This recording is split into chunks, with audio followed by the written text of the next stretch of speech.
On Christmas Day, at approximately 5 p.m., the Ramsey family left to go out to a Christmas party. It was at this time our killer made his move. Wearing gloves to hide his DNA, he descends upon the house. The Ramseys had several house keys, yet 3 remained uncalled for. One of these made it into the hands of our killer. This is why there was no signs of forced entry. He let himself in. The killer had several hours to explore the house and write the ransom note. It appeared he had a personal hatred for John Ramsey. After completing the note, he waited in the dark until the Ramseys came home and fell asleep. Then, once he was sure they were asleep, he snuck up to the 2nd floor, entering JonBenet's bedroom. He removed his stun gun and tased her so she could not wake up her brother. He then grabs her favorite nightgown in hopes of keeping her quiet. The killer picks her up and begins to carry her downstairs. In the kitchen, JonBenet wakes up and is alarmed. The killer tries to earn her trust by giving her her favorite nightgown and feeding her pineapples from a bowl that was left out. His gloves removed any trace of fingerprints. He tells her to come with him to the basement, but she doesn't trust him fully. He begins to take her forcefully. JonBenet begins to panic and she screams. A neighbor hears this. It is 12 a.m. Our killer panics and grabs the flashlight he had found, hitting her over the right side of her head. She collapses.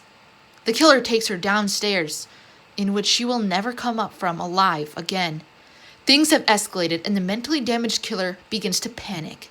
In the basement, he manipulates her with a paintbrush. To eliminate evidence, he cleans her in the basement bathroom and dresses her in clothes too big for her. Not taking any more chances, he puts duct tape over her mouth. He then creates a garrote from the hobby room and begins to strangle JonBenet. It is at this point the little girl wakes up and begins clawing at her neck to breathe. This left her own DNA under her fingernails, but it was to no avail. JonBenet dies. The killer ties up her hands in front of her in a figure 8 knot. Then this intruder opens a window, hoping to throw off the cops before running back upstairs. He makes sure to leave the ransom note on the spiral staircase. Then he walks out the front door. But he made a mistake. A footprint left behind allowed police to match it to his own high-tech pair of boots. The high-tech boot owner was Michael Helgoth. He also owned a hat that had the letters SBTC, the signature of the ransom note. And he had a stun gun in his possession. The most strange part was his suicide. He was shot at an odd angle and a pillow was used as a silencer. Helgoth also had a motive. He had a property dispute with them and said the Ramseys owed him money. He also knew the Ramseys. He may have not worked alone, explaining his strange death as if someone or something wanted to keep him quiet. The DNA in JonBenet's panties did not match Helgoth because Dr. Lee, a DNA expert, revealed that the DNA was left from the manufacturing process.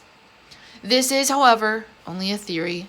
No one truly knows who killed that little 6-year-old all those years ago. The only one who does is JonBenet Ramsey.